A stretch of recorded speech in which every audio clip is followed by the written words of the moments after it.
I'm Tabitha Rock. And I'm Sam Davenport. Born and bred in Melbourne, we live and breathe property, and we know the Melbourne market like the back of our hand. We've both been buying and selling real estate in Metro Melbourne for over 2 decades combined, and we've learned a few lessons along the way. Season 5. Final episode. We're here. Where is the time going, they say? I don't know, but it's fun. I'm loving it. I actually told an agent this morning I'm coming in to record a podcast, and he's like, yes, Queen. And I was like, is it? Who's listening to us? Who is out it? there? Who is it? Name them. He's not listening to us, but I told him he should. But I did meet a commercial real estate agent yesterday who said he was listening to us, and I asked him if he got some key takeaways, and he said yes. So he did, even though he's in the industry. Yeah. We love that. Well, a lot of people say we have good banter, which I find is such a compliment. I love that compliment. I feel like I know that about us, though. That's True. not new information. Friends for 15 years. That's not new information. Yeah. But here we are, and we've got an important topic to chat about to round season 5 out, which is all about A-grade real estate. Because I feel like when we sit down with new clients, or when I, chat to my friends and family about property, and they tell me, oh, my friend just bought on Dandenong Road. Ooh. And I'm like, I just smile and nod. They're like, can I show you the link? I'm like, sure. No, you can't. Yeah. Because I've got a really transparent face. And yes. It's way more transparent at the moment, as Sam pointed out. If anyone's watching on YouTube, you can see every movement in my face. But yeah, like, what defines A-grade real estate? Why should people focus on A-grade real estate? And like, what's the significance of it? What's the differentiators between B-grade from a property perspective, a location perspective, but also from a growth perspective? Exactly. I think they're really important topics because, I always go back to COVID times where people paid big prices for property. And, if we had clients in the mix, we had to equally pay the prices that were set as the precedents, the week before, the month before. Mm-hmm. But what I felt like we did throughout that time for our clients was kept their standards really high and kept them only focusing on A-grade real estate. And that will be the difference between them, coming out with a really good property when they choose to sell, and the others are bought through COVID in this like frenzied mindset and just started to look at C-grade, D-grade property, which we'll touch on, are sort of your main road properties. Exactly. Yeah. And that's the whole factor about, focusing on A-grade property and purchasing A-grade property in any market, under any conditions, is going to help you minimize the fluctuation of the downturn, if there is one coming up, which is what we've seen after COVID. But it's also going to help you maximize the growth on any upswing. Yeah. So you're going to be at the top of the upswing and at the beginning of the downturn. Oh, when the market's turning 15%, your property's going down 5%. Exactly. And that's the difference. And when it's going up 20, you'll be at 20, not 10 or 5 as some of them can be. Yeah. Exactly. So, Sam, talk to the people. Let's start with what defines A-grade property. There's 2 main sort of umbrella factors, if you will, that constitute where you can work out sort of all the different factors that constitute A-grade real estate. One being location and one being the property itself. So when we're looking at location, that's including obviously access to amenities, proximity to transport, school zones, which school zones you're in, the actual streetscape of the street itself. The classic wide tree-lined street is always going to perform a lot better than any, skinny side street that has no footpath or something along those lines, or even a laneway. We're seeing a lot of townhouses that have been built on the back of properties that front onto laneways.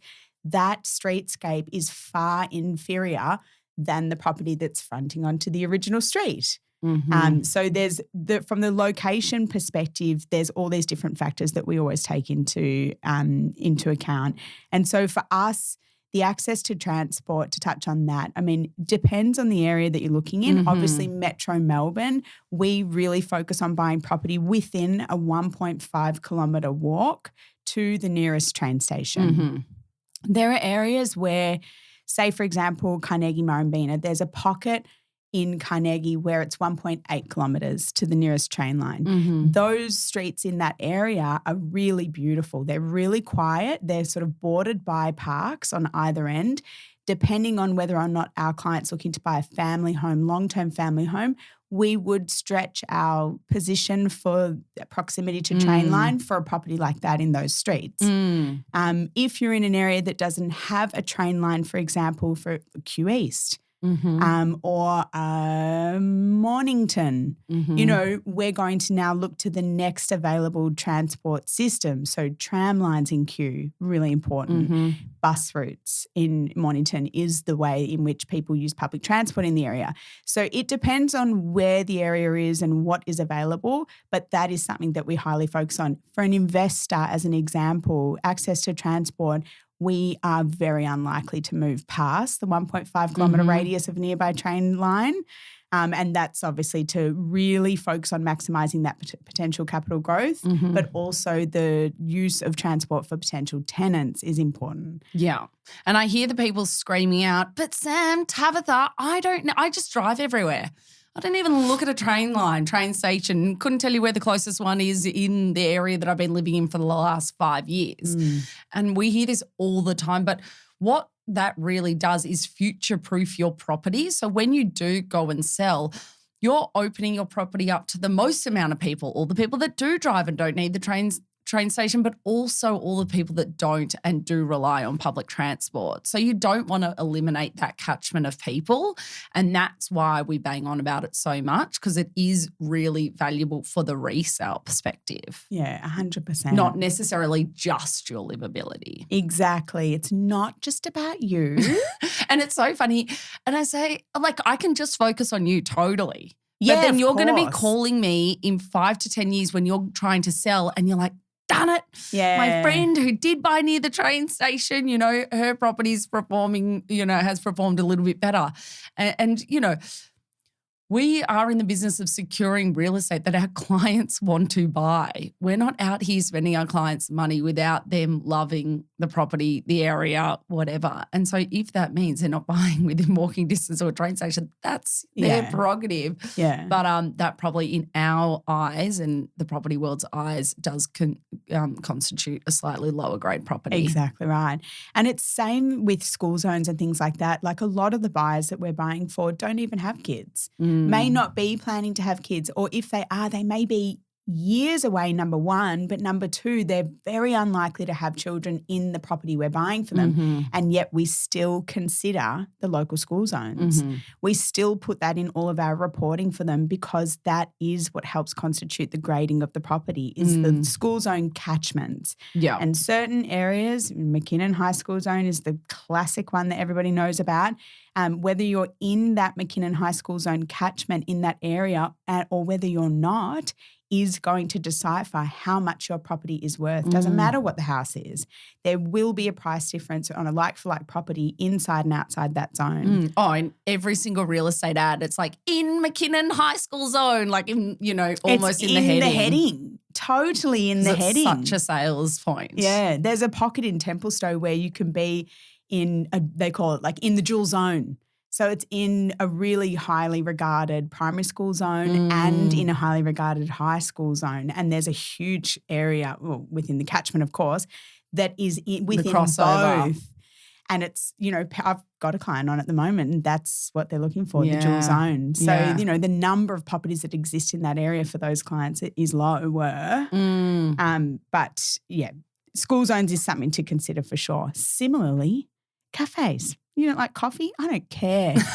Melbourne likes coffee. Melbourne wants coffee, and it's about that enjoyment, walkability, amenities, nearby amenities. Is there shopping nearby? You know, yes, the expectation is you're going to be driving to a supermarket, obviously for, you know, carrying those bags home. But just having amenities nearby, ideally something within walking distance, it just sort of adds to the enjoyment of the area. It obviously makes people feel like they're connected to community. They're not sort of out in, by themselves in the middle of nowhere. And obviously, if you're sort of an investor or sort of like a early starter in property and you're looking in more of an gentrifying area that may not have these cafes and things, you can sort of see where the little villages might start to pop up. So they don't necessarily need to be there and thriving. And that's, not high on the A-grade property checklist, but it certainly is just, as you said, from a lifestyle perspective, walkability perspective, it is really nice. Like we often buy for people around sort of Surrey Hills and they do like to be within walking distance to the village. 100%. Because thanks. Yeah, I mean, in those areas that are still, going to be gentrifying, if there's no cafe, look for your nearest fish and chip shop. That'll give you an indication of where your next cafe is going to be, because that's generally in just that tiny little local strip. That's where the wine bar is going. That's where your wine bar's going to be. Yeah, because it's like, they just get the food brought into the local wine bar. It's servicing the people in the area, and generally it's servicing them on foot. So that is going to be your indicator of, there's sort of little pockets in deep back areas of Cheltenham and Parkdale, and there's one in the Tantai Estate in Mornington, fish and chip shop only, but a couple of empty shops nearby. That's coming. It's coming. You've got to believe in your area. Absolutely. And we just want to flag that, like, often people ask us, what area should we buy in? And in any area, there's going to be A-grade property, B-grade property, C-grade property. Interact. There's a myriad of grades of property. It's not all A-grade just because you're looking into Iraq. So, don't get that twisted. It's not the whole suburb is blanket amazing. Yes, exactly. It's not it's a premium suburb, but it doesn't constitute complete A-grade property within that suburb. 100%. Yes. And then the second umbrella, obviously, not necessarily more importantly, I would almost say location is the guiding light. Property comes second, but in the property there are certain traits which put it into an A-grade bracket, and that is the classic orientation. Orientation, it is really critical, and it's not just a blanket again. There's so many little factors to each of these points. Like orientation for an unrenovated freestanding house on a 900 square metre block, as an example, that you are planning to renovate, you've got access to a western boundary, an eastern boundary. You've got access to the sky. You could pop the top of the back and do a north-facing highlight window that lets in all of your natural light. There's a lot of things you can do. So for a property like that, a south-facing block is not necessarily worst-case scenario. If you're in a small apartment and you only have windows on one side of your apartment and your outlook is to a nearby building, you cannot buy south-facing. You'll never see the light of day. I just looked at a south-facing apartment this morning and and I'm sure the guy told me before I got there that it was on, because it was off market, so I didn't have much information. It was on the northern side. I was like, why am I here? I feel like I'm in a hovel. Yes. It's not getting any better. Yes. It's never going to change. Those are things you can never change. You can never reorientate your house unless you're renovating, obviously, like we're saying. Then you really can. You can build your deck out to the west. Oh, I saw the most amazing south-facing home in Elwood last year, and they'd done a big back extension renovation. It was like a west-facing home and it was gorgeous and filled with natural light and amazing. Yeah, and 100%. Oh, yeah. So, I've seen some stunners on the south side for homes that have been renovated. You'd never know. There's always a corner of the garden that's very damp. But yeah, a great landscaper can overcome that. Yes, definitely. And in conjunction with the orientation, what's also really important now, going back to the houses and the freestanding houses or anything where you're buying actual land, is the slope of the block. So if you're south-facing and you're sloping down to the back fence that's on the south side, no go. Yeah. You can never help yourself in that situation. You'll be walking down the hill into winter at all times of the year. But obviously in the opposite spectrum, if you're sort of got a bit of a incline is the word, in towards the back, and maybe you've landscaped a nice platform up the back and you've got a nice little walkway up and that's where you do your outdoor dining, great. But I feel like, we prefer a flatter block, not completely flat, as I think I've mentioned in one of our previous podcasts. A flat block is super flat is not ideal because then the water's got nowhere to run to. Slightly sloped is ideal. But in some areas like your Eltherms, you just can't avoid you're in the hills. Exactly. So you've got to sort of work out, okay, well, what am I going to be okay with in this pocket? What's not too sloped? Is the indoor and the outdoor connecting? And that's another one that we've got here in terms of property traits is the floor plan.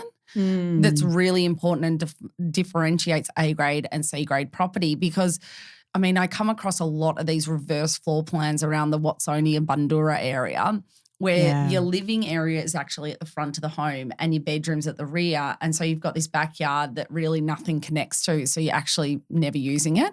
You're basically living in an apartment, to be honest. Exactly. Because no one's letting their kids play in the front yard anymore without high fences and gated communities, Yeah.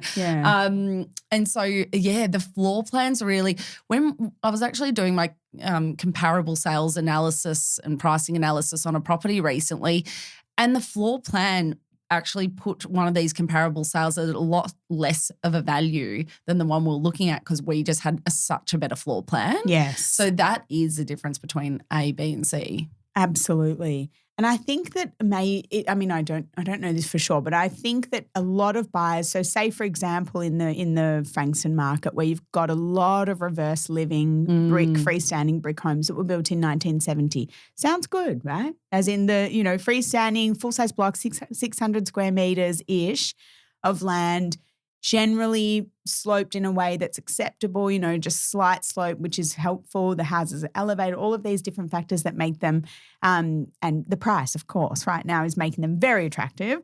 But when you've got a big backyard with no connectivity, indoor, outdoor, as you say, you're sending the kids out. Good luck, kids. Yeah. See you tonight. It's sort of. And a lot of those areas have also got covenants regarding front fences. You can't put front fences up. You can't create any privacy or security in that situation. So you've got your living room windows open and your neighbour walks by, hi, Ron, Ron, cute. Ron. He sounds like a nice neighbour. He sounds lovely. He's probably got some sort of like a Kelpie cross. I was going to say he's into his motorbikes. That fits. We're really, really building out a persona for poor Ron. I see him in my mind right now. Same. And people often talk about overlays as well. And, do we see heritage overlays as a positive or a negative? Does that make it an A grade or a D grade property? Is it? And I always say it really is property specific and area specific, because if we've got a heritage property on a main road, then that's not great. But if we've got a non-heritage property on a main road and it can be developed and we can go 6 levels high, well, maybe that's what the plan was. Yeah. So that's actually a real benefit having no overlay.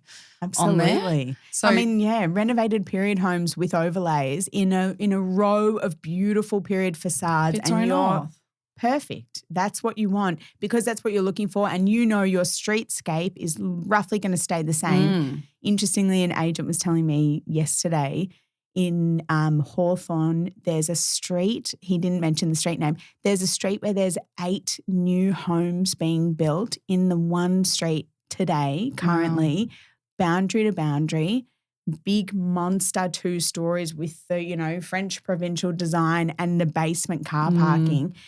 That's, if you're looking to buy a family home and stay there long term with your family, you don't really want to be in that street. It's not quite right for you. No. If you're a developer, that's probably the street you want to be buying in. Okay, so we've outlined these 2 umbrellas, as you put it, of things to look out for. But why does it matter?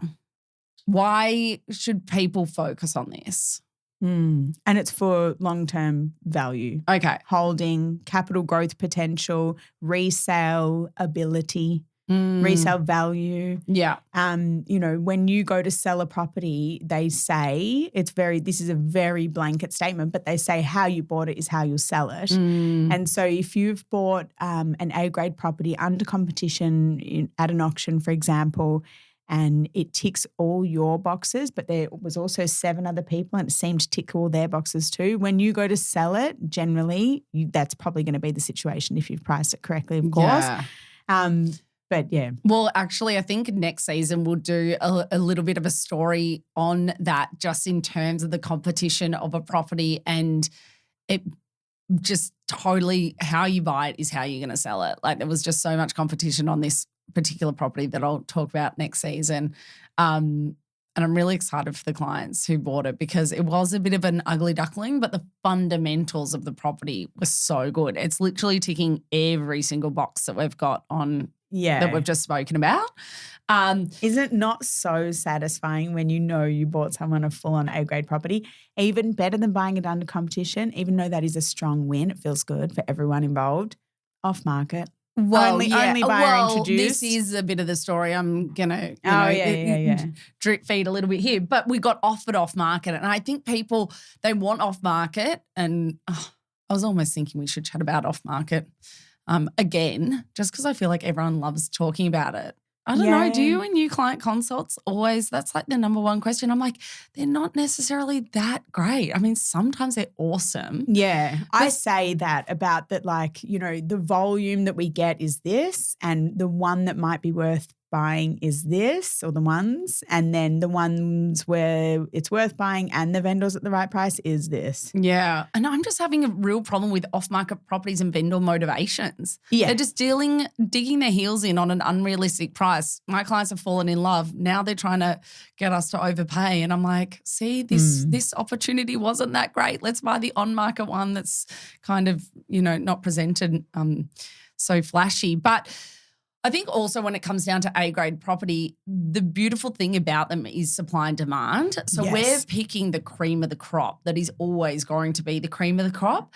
And it comes back to, like, these houses are not stunning. They're not got the glossy kitchen. That's not what we're talking about when we talk about A-grade. I think people get it so confused. They look at this amazing townhouse my friend bought. Like, see that butler's pantry. Yeah. See that walk-in laundry. I'm like, okay, but there's, you know, not much space in there for a big 4-bedroom family home or whatever it may be. That doesn't tick the box in terms of, yes, it needs to be livable and good build, whatever era it is. Yes. But definitely this, like, short in supply, I think. Yeah, absolutely. Really hits with the A-grade real estate. Well, I mean, even whenever we do those, like, suburb overlays where we're looking at, say, for example, properties of, you know, between 300 and 600 square metre blocks of land, so full-size blocks, not subdivided, and, you know, only on the north side of the street. I mean, when you put that in, it drops right down. Your options drop right down. And then if you include another overlay on top of that around a certain primary school zone or a high school zone within that suburb, you drop down again. You're only catching a corner of the suburb, you know. And then you look at the train line's over here, you think, oh my God, there's only 2 streets I could buy. Yeah, and then 2 houses. But we love it. And that's what we do for clients all the time. And I think, you know, clients are so thankful at the end of their search, but also years down the track, that we held the standards so high throughout the search. And we said, well, no, like, we want this. Make sure we're still focusing. We're ruling that one out because of X, Y, and Z. We're ruling that before we even look at it. Yeah. And I think sometimes I get slightly annoyed because I know that one's the one. And, you know, some people take time to come around to that and understand that. But it is all part of the process. But, I mean, we would only buy A-grade real estate for ourselves. Yeah. And so... yeah, I mean, it's even when I was looking and it's like, how many of those cheap, massive, great apartments off market, I'm the only one through the door, and you knew that you could make, you know, I mean, whatever, 100 and something back straight away just on buying it at that level, at that lower level. But they're on main roads. I just couldn't bring myself to do it. Well, funnily enough, I actually did a TikTok, if you follow me on TikTok, recently about this apartment. And so all this conversation is not to say you cannot make any money on the B's and the C's. Exactly, We're definitely not saying that. We're saying that the likelihood of that happening is far less than buying an A-grade property. Like, you're really banking on market fluctuations when you're buying lower grade. So I spoke about this apartment in Northcote that sold. They bought it for like mid-5s, did this great reno on it, but didn't change the plumbing or anything. They painted the wall green, didn't they? Yeah, and just like flooring, few new light fixtures, but no new downlights or anything. Everything was in the existing configuration. It didn't have outdoor area. It didn't have a connected kitchen and living. And then they sold it for close to 8 just because it looks sexy. Exactly. And so, like, good on you. Well done. But, like, who you beat the system. You beat the system. But but not everyone does, and that is a real roll of the dice. But had they have bought that apartment with some balcony and, a connected kitchen and living, they could have got well in excess of 8. But, yeah, it was a really fascinating case study, actually.